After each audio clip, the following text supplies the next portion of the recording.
जिस ढंग से तेजस्वी प्रसाद यादव जी मेहनत कर रहे हैं जी। संविधान को लेकर, दलितों का जो सम्मान करते हैं, किसी भी दल में है? किसी दल में बताइए। सांसद, पूर्व सांसद, मंत्री जो बैठते हैं वीआईपी लोग, उसमें भी चर्चा होते रहता है। और हमारे मित्र ही हैं नीतीश कुमार जी, हम लोग एक साथ पार्लियामेंट गए थे। और विपक्ष का एक बड़ा आरोप भी है कि मंगनी लाल मंडल को प्रदेश अध्यक्ष बनाकर अति पिछड़ा समाज की वोट में सेंधमारी करने के प्रयास लालू प्रसाद यादव जी और तेजस्वी यादव जी कर रहे हैं। तो हिंदुस्तान में किसी भी प्रदेश में जितना भ्रष्टाचार बिहार में है, अफसरशाही बिहार में है, किसी प्रदेश में नहीं होगा। उसी का विरोध कर रहे हैं तेजस्वी जी कि अफसरशाही, उसके बाद है वो मंडल हो, पासवान हो, मल्लाह हो, अति पिछड़ा समाज हो, अत्यंत पिछड़ा समाज हो, दलित, महादलित, अन्य समाज को साथ लेकर चलने का काम लालू प्रसाद यादव जी ने किया है। लेकिन पहली बात को राष्ट्रीय जनता दल ने एक बड़ी जिम्मेदारी दी है। राष्ट्रीय जनता दल के प्रदेश अध्यक्ष पद पर निर्विरोध मंगनी लाल मंडल जी चुने गए हैं। अब इस चीज़ को लेकर के बिहार के राष्ट्रीय जनता दल में काफ़ी खुशी देखी जा रही है।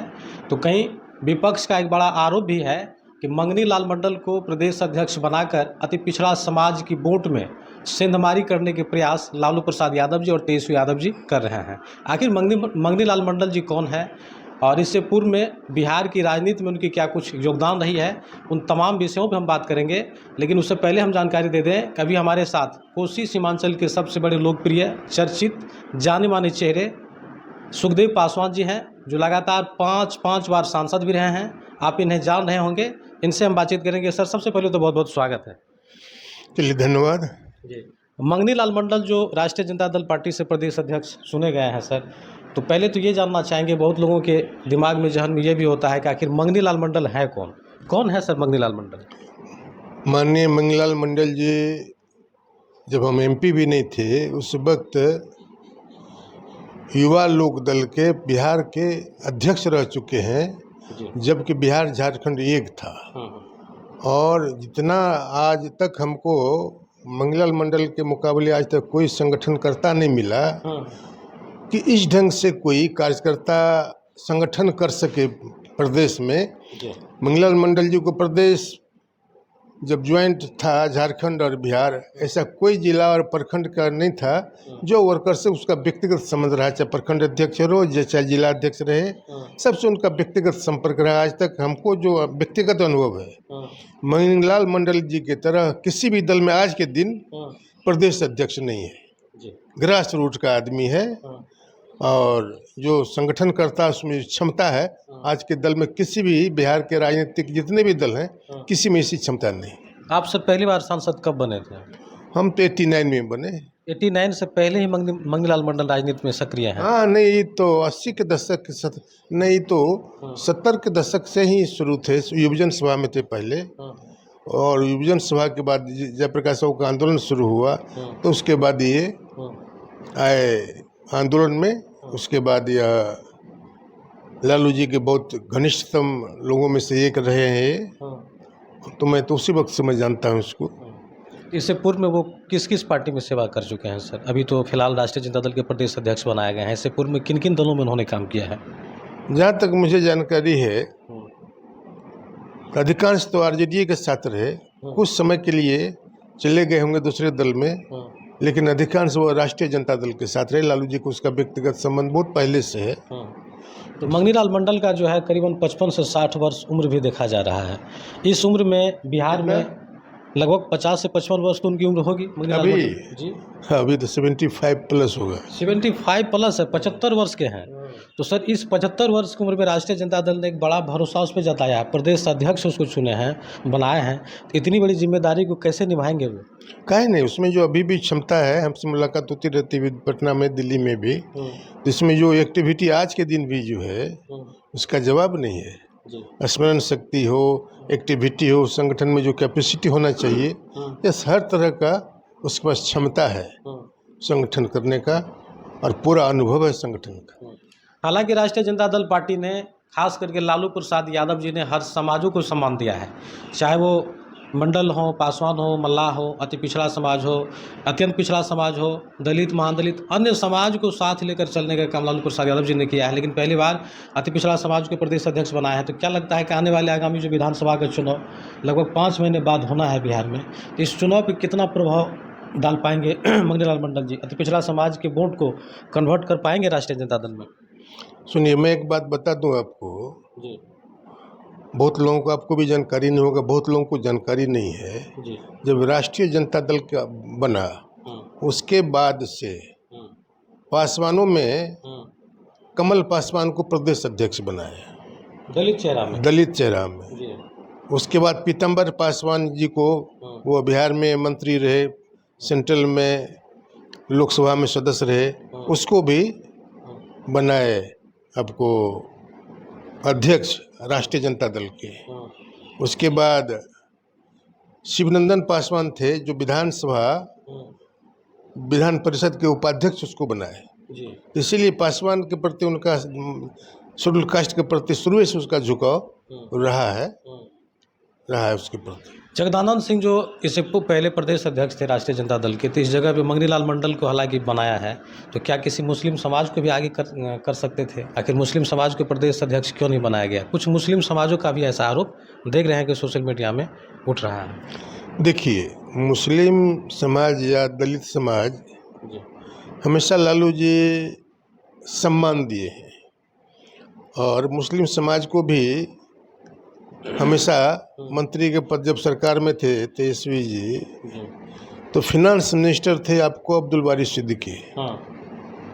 और आज के दिन भी संगठन में राष्ट्रीय महासचिव जो है, प्रधान मुख्य महासचिव, राष्ट्रीय महासचिव जो एक नंबर में है, हम भी राष्ट्रीय महासचिव हैं, लेकिन अभी अब्दुल बारी सिद्दीकी साहब प्रधान महासचिव, जो भी होता है निर्णय, वह बैठक में उसके द्वारा ही और घोषणा होता है कि पार्टी का यह निर्णय है, पार्टी का यह आदेश है, उन्हीं के द्वारा निर्णय। वह महत्वपूर्ण पद पर है। राष्ट्रीय जनता दल में ऐसा सम्मानित पद अभी किसी के पास नहीं है जो अब्दुल बारी सिद्दीकी के पास। हालांकि राष्ट्रीय जनता दल अभी सरकार में नहीं है, आप लोग विपक्ष में हैं, लेकिन बिहार की फिर भी सबसे बड़ी पार्टी राष्ट्रीय जनता दल ही है। लेकिन चुनाव के समय थोड़ी बहुत चूक हो जाती है। पिछले आप लोकसभा चुनाव में भी देखे होंगे कि सीटों का जो मार्जिन राष्ट्रीय जनता दल के पक्ष में होना चाहिए वो नहीं मिल पाया। तो इस बार विधानसभा चुनाव में सर क्या कुछ प्रभाव रहेगा? जनता दल का लोकसभा चुनाव में परिणाम निश्चित रूप से जो हम लोग उम्मीद रख रहे थे उस अनुसार नहीं आया, लेकिन उससे पूर्व लोकसभा में राष्ट्रीय जनता दल का एक भी सांसद नहीं जीते थे। इस बार हम लोग 3 सांसद जीते हैं राष्ट्रीय जनता दल से। अररिया लोकसभा में अगर दोनों भाई में मतभेद नहीं होता, शाहनवाज सरफराज में, तो निश्चित रूप से यह अररिया सीट भी जीता हुआ था। सिर्फ जोकीहाट से 40,000 वोट निर्दलीय और विभिन्न पार्टी सब ले लिया। इसके चलते हम लोग 20,000 वोट से अररिया में लोकसभा में हारे। नहीं तो हारने का कोई सवाल ही नहीं था, और मामूली वोट से कुछ सीट हारे, नहीं तो हम लोग निश्चित रूप से 5-7 सीट जीतने की पूरी संभावना थी। अच्छा सर, एक आखिरी सवाल करना चाहेंगे कि कुछ लोग कह रहे हैं कि तेजस्वी यादव जी को बिहार का मुख्यमंत्री बनाना बहुत ही जरूरी है। आखिर तेजस्वी यादव जी बिहार के लिए क्यों जरूरी है?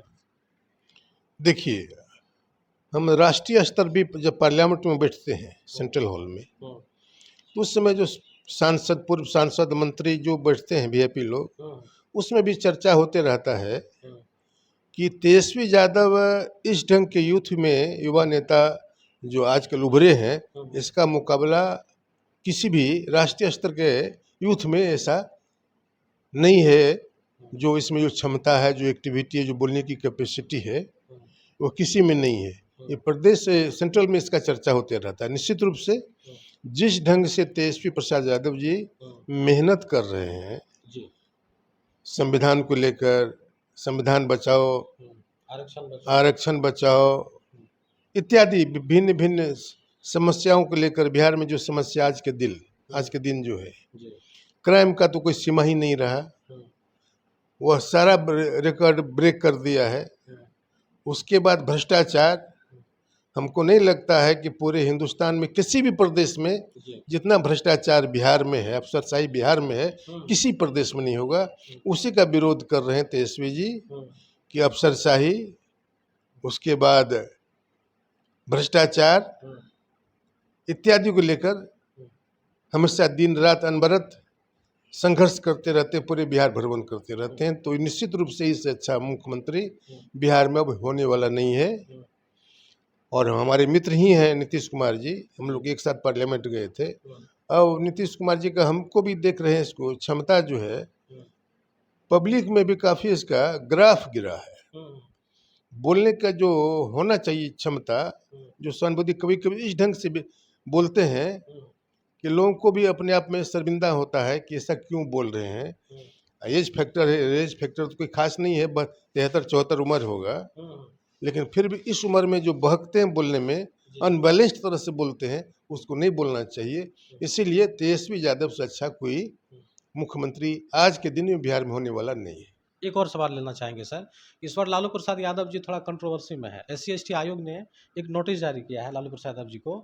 बाबा साहब अम्बेडकर को अपमान करने के एक आरोप लगा रहे हैं। कुछ कार्यकर्ता लालू प्रसाद यादव जी के पास जाते हैं, जैसे आप बैठे हैं ऐसे ही लालू प्रसाद यादव जी बैठे हुए थे, और उसके आगे से तस्वीर के साथ, बाबा साहब की तस्वीर के साथ लालू प्रसाद यादव जी के साथ तस्वीर फोटो खिंचवाते हैं।